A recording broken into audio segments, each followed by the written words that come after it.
Hello everyone, thank you so much for watching my channel. अगर आप मुझे पहली बार देख रहे हो तो प्लीज़ मेरे चैनल को सब्सक्राइब कर देना, और अगर आपको ये वीडियो अच्छी लगती है तो प्लीज़ प्लीज़ प्लीज़ एक लाइक कर देना। तो टाइटल और थंबनेल देख के तो आपको समझ में आ ही गया होगा, ये वीडियो इज़ बेसिकली अबाउट कि पीच फर्स्ट कैसे क्लियर करना है। और ये काफ़ी ज़्यादा डाउट वाला चीज़ है, क्योंकि मैं भी पहले जब मेकअप करती थी मेरे को ऐसा लगता था कि क्लीन मतलब एकदम अच्छा क्यों नहीं आ रहा, केकी क्यों हो रहा है ये वो। और cakey makeup is a real problem. ठीक है, अगर आपको मेकअप करना पसंद है तो आपको कोई घंटा फर्क नहीं पड़ेगा, मुझे भी नहीं पड़ता था।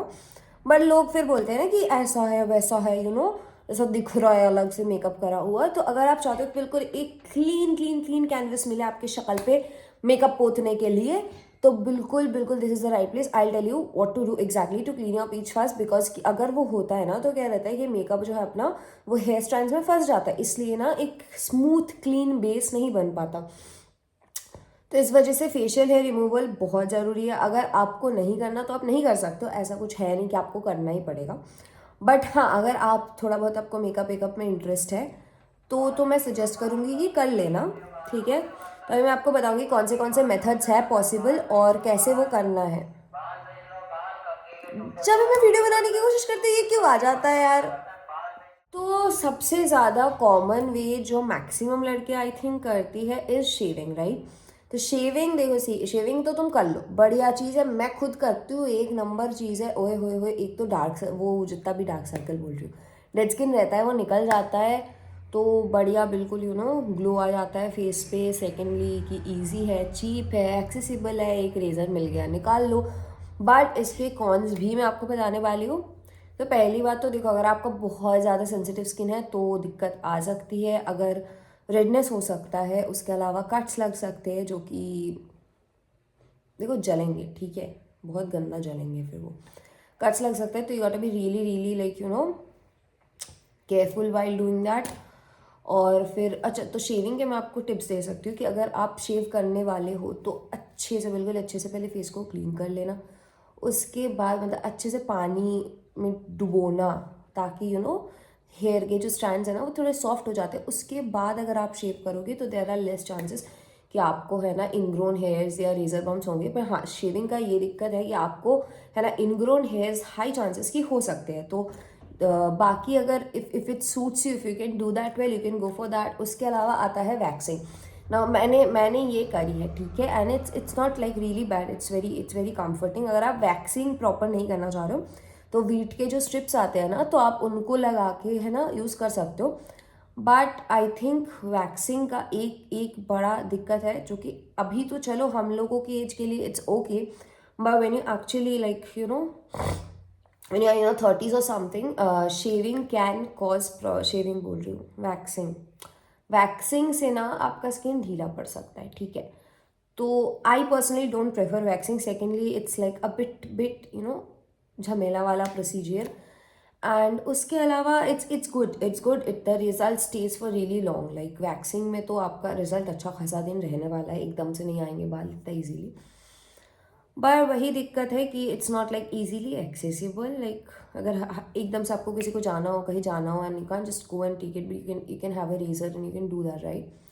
सो ये एक दिक्कत है। बाकी अगर आप कंफर्टेबल हो तो बिल्कुल कर लो, लेकिन बस इतना सा ही दिक्कत है कि उसमें है ना स्किन ढीला हो जाता है। जैसे ही आपकी एज बढ़ेगी ना तो आगे जाके वो दिक्कत करेगा, हैज़ टू बी, ठीक है। उसके अलावा जो कि बाकी ऑप्शन है, जैसे कि हो गया थ्रेडिंग।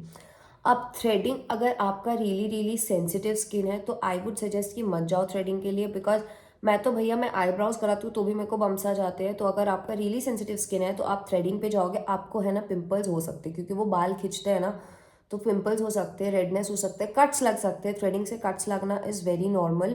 मेरे को होठ पे लग चुका था एक बार अपर लिप कराते टाइम। सो ये इस चीज़ का ध्यान ज़रूर रखना कि अगर आपका रियली रियली सेंसिटिव स्किन हो तो आप मत कराओ थ्रेडिंग, बिकॉज बिकॉज आ जाएंगे यार, बेकार पिंपल्स आ जाएंगे, क्यों कराना है। बट बाकी threading is also very long lasting solution. अगर आपका स्किन वो टॉलरेट कर पाता है तो आप बिल्कुल कर लो, because it's a really long lasting solution. एक बार करा लो तो ऑलमोस्ट एक हफ्ते 1.5 हफ्ते तक तो नहीं आएगा। जबकि शेविंग अगर आप कर रहे हो तो हर 3-4 दिन में आपको करना पड़ेगा। अगर आप रेगुलरली मेकअप करते हो, मैं रेगुलरली मेकअप नहीं करती हूँ, जैसे कि अभी मैं बैठी हूँ बिल्कुल कुछ भी नहीं लगाया मैंने, बस मेरे होठ फट रहे थे तो थोड़ा लिप बाम लगा लिया।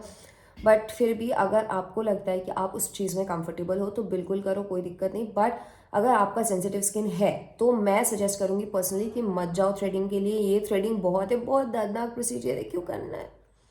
तो आप है ना शेविंग क्रीम्स यूज़ कर सकते हो जो कि हमारे डेपिलेटर्स है। बट डेपिलेटर्स का एक प्रॉब्लम ये है कि वो है ना आपकी स्किन का जो केराटिन लेयर्स है वो बिल्कुल ख़राब कर देगा, और आपको है ना वो भी आ सकता है, लाइक डार्क स्पॉट्स वगैरह आ सकते हैं उस चीज़ से। तो आई वुड सजेस्ट कि मत ही कराओ।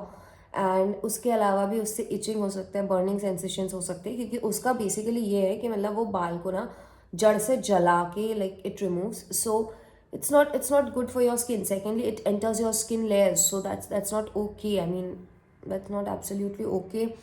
और उसके अलावा भी देखो, अगर जैसे कि तुम में से कई लोग अगर व्हीट का क्रीम यूज़ करते होगे तो तुम्हें पता होगा डार्कनिंग तो होती है एक पॉइंट के बाद, क्योंकि वो एरिया जल जाता है एंड स्टफ। तो आई वुड सजेस्ट कि स्किन डार्कनिंग हो सकता है। पर फिर भी अगर आपको करना ही है यूज़ तो जो स्पेसिफिकली फेस के लिए आते हैं वो यूज़ कर लो आप। उससे क्या आपका इतना ज़्यादा हार्मफुल नहीं रहेगा। पर जो बॉडी के लिए आते हैं वो बिल्कुल मत यूज़ करना प्लीज़, बिकॉज वो काफ़ी ज़्यादा हार्मफुल रहेगा फेस के लिए, क्योंकि फेस का स्किन जो है ना वो अपने बॉडी के स्किन से काफ़ी ज़्यादा अलग है। और उसमें अगर आप डेपिलेटर्स यूज़ करोगे तो I mean of course it will affect really bad. आप लेज़र करा सकते हो अगर आपका बहुत सारा बजट है, ठीक है। और उसके बारे में मुझे आइडिया नहीं है, अगर मैं रिसर्च कर पाती हूँ तो बिल्कुल आप लोगों के साथ शेयर करूँगी। That's all for today. अगर आपको जानना है कि फेस शेव कैसे करना है तो वो मैं आपको करके दिखा सकती हूँ अगले वीडियो में। Thank you for watching, I love you. और अगर आपको मेरी वीडियो अच्छी लगी तो please please please please like कर देना, क्योंकि वो मुफ्त है। आई मीन समझ रहे हो, कुछ भी नहीं लग रहा, आप ये देख रहे हो, नीचे एक लाइक बटन होगा, लगा दो।